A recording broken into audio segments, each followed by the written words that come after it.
कशिश और स्वागत है आपका नेक्स्ट 9 न्यूज में। आज के इस खास प्रोग्राम में बात हो रही है बीजेपी राष्ट्रीय कार्यकारिणी को लेकर। देखा जाए तो हर जगह पे बैठकें की गई है, बड़े बड़े फैसले लिए गए हैं, लेकिन कितने ज्यादा कारगर होंगे फैसले ये देखना होगा। लेकिन साथ ही साथ अगर ये देखा जाए कि यहाँ पर महाराष्ट्र की बात हो रही है, महाराष्ट्र में किस तरीके से देवेंद्र फडणवीस ने यहाँ पर पीएम मोदी को लेकर क्या कुछ कहा, तो वो भी सुनाना उतना ही जरूरी है जितना कि यहाँ पर जानकारियां देना। तो चलिए शुरुआत करते हैं इस प्रोग्राम की और आखिरी में जरूर आपको वो वीडियो दिखाऊंगी जिसमें यहाँ देवेंद्र फडणवीस किस तरीके से पीएम मोदी के तारीफों के पुल बांधते नजर आ रहे हैं और पीएम मोदी यहाँ पर उद्धव ठाकरे को लेकर क्या कुछ कहते नजर आए। बताते चलो कि बीजेपी राष्ट्रीय कार्यकारिणी की बैठक में प्रधानमंत्री नरेंद्र मोदी ने तमाम पदाधिकारियों को संबोधित किया। उनके स्पीच को मार्गदर्शन वक्तव्य कहा गया और पीएम मोदी ने संबोधन के दौरान कहा कि भारत का सबसे अच्छा युग आ रहा है, हमें इसके विकास के लिए खुद को समर्पित करने की जरूरत है। साथ ही साथ यहाँ पर ये भी जानकारी सामने आई कि उन्होंने आगे कहा कि भाजपा अब केवल राजनीतिक आंदोलन नहीं बल्कि सामाजिक आर्थिक परिस्थितियों को बदलने के लिए काम करने वाला एक सामाजिक आंदोलन भी है। इसके लिए मंगलवार को हुए भाजपा कार्यकारिणी की बैठक के दौरान यह फैसला लिया गया कि भारतीय जनता पार्टी के राष्ट्रीय अध्यक्ष के रूप में जेपी नड्डा का कार्यकाल जून 2024 तक बढ़ाया जाए।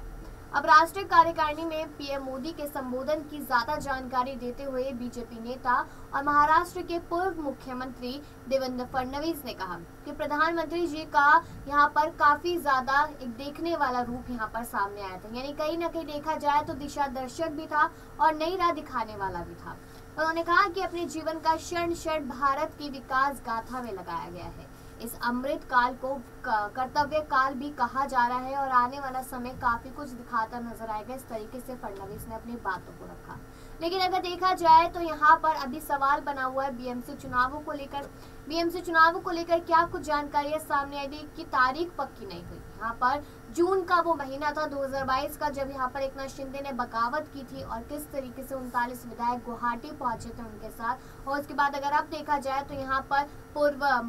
पार्षद हो गए, सांसद हो गए, विधायक हो गए, कार्यकर्ता हो गए, नेता हो गए, हर कोई यहाँ पर एकनाथ शिंदे के साथ आता नजर आ रहा है। लेकिन अभी भी यही बात बनी हुई है कि अगर पीएम मोदी के चेहरे पर चुनाव लड़ा जाता है बीएमसी का तो जीत आसानी से हासिल हो सकती है, क्योंकि यहाँ पर लोगों की पसंद उद्धव ठाकरे थे, न कि एकनाथ शिंदे। तो उन्हीं सारी बातों को लेकर देवेंद्र फडणवीस आगे भी बहुत कुछ कहते नजर आए। अपने संबोधन के दौरान पीएम मोदी ने भाजपा के विभिन्न मोर्चों को सीमाई क्षेत्रों में अपने कार्यक्रम करने, आकांक्षी जिलों के विकास में योगदान देने और काशी तमिल संगम की तर्ज पर अन्य भाषाओं से जुड़े कार्यक्रमों का आयोजन करने और पार्टी के प्राथमिक सदस्यों का जिलेवार सम्मेलन करने का सुझाव भी दिया।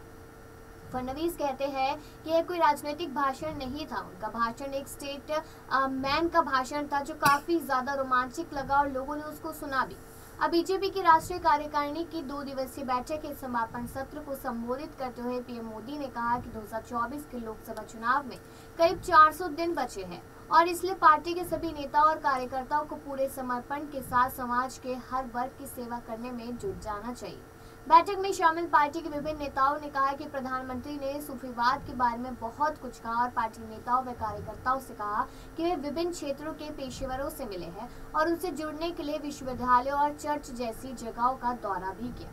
प्रधानमंत्री ने कहा कि भारत के जीवन का सर्वोत्तम समय आने वाला है, इसलिए ऐसे समय में देश के विकास में योगदान देने के लिए सभी को कड़ी मेहनत करनी चाहिए और अगर ऐसा किया जाएगा तो सरकार बार बार आसानी से रिपीट हो सकती है और हम जनता के लिए काम कर सकते हैं। अब भारतीय जनता पार्टी के कार्यकर्ताओं से आह्वान किया गया कि अमृत काल को कर्तव्य काल में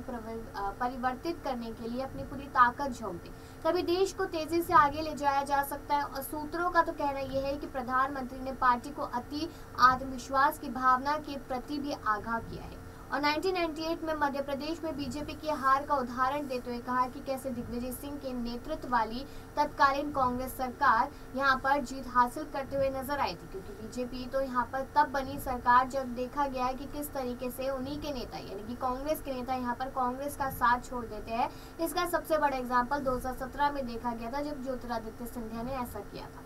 अब पीएम मोदी उन दिनों में मध्य प्रदेश में बीजेपी के संगठनात्मक मामलों का काम देखते थे और बीजेपी की राष्ट्रीय कार्यकारिणी की बैठक के समापन सत्र को संबोधित करते हुए पीएम ने ये भी कहा कि बीजेपी अब केवल एक राजनीतिक आंदोलन नहीं है बल्कि यह एक सामाजिक आंदोलन है। अब ये सारी जानकारियां तो मैंने आपको जो कार्यकारिणी हुई है, जो बैठक हुई है, उसको लेकर दी है, लेकिन अब यहाँ पर मैं आपको ये बता दूं कि अभी भी कहीं ना कहीं उद्धव ठाकरे को उम्मीद लगाकर बैठे हैं कि शायद जो बागी विधायक है, जो बागी लोग हैं, वो हमसे जरूर आके मुलाकात करेंगे। शरद पवार ने कह दिया है कि 6 महीने हो गए हैं, सरकार बस गिरने वाली है। आदित्य यादव यहाँ पर लगातार एकनाथ शिंदे पर इल्जाम लगाते नजर आते हैं, लेकिन इस बीच देवेंद्र फडणवीस क्या कुछ कहते नजर आए वो आपको सुनाते हैं। प्रधानमंत्री जी ने जो कही तो ये थी कि भारत के जीवन का सर्वोत्तम काल आ रहा है, हम सामने देख रहे हैं। ऐसे समय हम लोग मेहनत में पीछे न रहे, प्रयत्नों की पराकाष्ठा करें, अपने जीवन का क्षण क्षण और अपने शरीर का कण कण हम भारत की इस विकास गाथा में लगाए और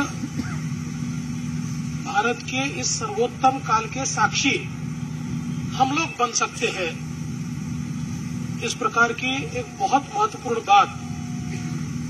उन्होंने कही और साथ साथ ये भी कहा कि इस अमृत काल को कर्तव्य काल में परिवर्तित करें, तभी हम अपने देश को तेजी के साथ आगे ले जा सकते हैं। आदरणीय प्रधानमंत्री जी ने एक प्रकार से ये बताया कि भारतीय जनता पार्टी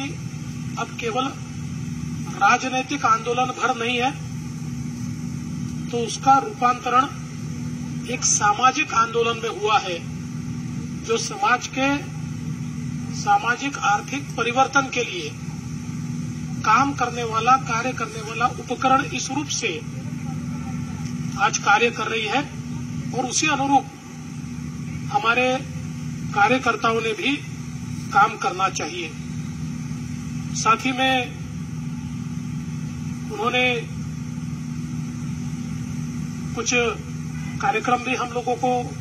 विशेष रूप से करने को कहा, जिसमें भारतीय जनता पार्टी के मोर्चों के कार्यक्रम ये बॉर्डर विलेजेस में हो, बॉर्डर विलेजेस के साथ हमारा संपर्क ज्यादा बने, उनका मेन स्ट्रीमिंग ये हम लोग कर पाए और वहां पर हमारी एक्टिविटी बढ़े, ताकि हमारा संपर्क सूत्र भी वहां बने और हमारी विकास की योजनाएं भी बॉर्डर विलेजेस तक पहुंचे। उसी प्रकार से आकांक्षी जिलों के विकास में भारतीय जनता पार्टी के कार्यकर्ताओं की भूमिका हो। जहां पर हम लोग अगर माल न्यूट्रिशन से लड़ाई कर रहे हैं, तो क्यों ना भारतीय जनता पार्टी के कार्यकर्ता भी अपने ओर से वहां पर कोई न कोई ऐसा कार्य चलाए कि जहां से न्यूट्रिशन मिशन को एक मदद हो। आकांक्षी जिलों में जो कार्य चल रहे हैं वो कार्य गति से हो, इस पर हम लोग ध्यान दें। उसमें कहीं कहीं गड़बड़ नहीं हो रही है, इसकी ओर हम ध्यान दें। ये बात भी उन्होंने